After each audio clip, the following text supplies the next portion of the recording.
একটি নাৎসিবাদী সরকার থাকলে, মানে আমরা জার্মানিতে এবং ফ্যাসিস্ট সরকার ইটালিতে যা যা করেছে, বরং তার চাইতে কোনো কোনো ক্ষেত্রে আরো বেশি আমরা অন্যায় জুলুম বাড়াবাড়ি করেছেন শেখ হাসিনা।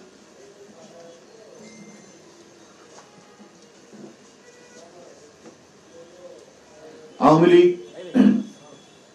আজ একটি গণহত্যাকারী সন্ত্রাসী সংগঠন হিসেবে দেশে বিদেশে পরিচিত।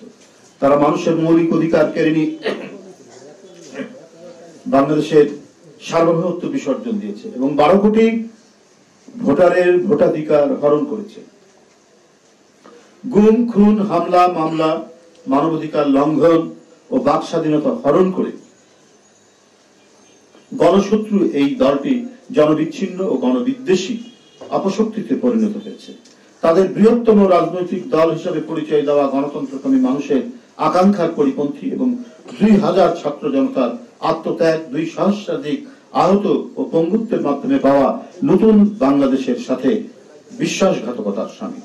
অপরদিকে বাংলাদেশের স্বাধীনতার ঘোষক, প্রথম সত্যিকারের গণতান্ত্রিক রাষ্ট্রনায়ক এবং বহুদলীয় গণতন্ত্রের প্রবর্তক শহীদ প্রেসিডেন্ট জিয়াউর রহমান প্রতিষ্ঠিত বিএনপিকে বিতর্কিত মন্তব্যের মাধ্যমে উপস্থাপন করা স্বাধীন বাংলাদেশের গণতান্ত্রিক মূল্যবোধ ও ঐতিহাসিক বাস্তবতার বিরুদ্ধে একটি পরিকল্পিত অপপ্রচার।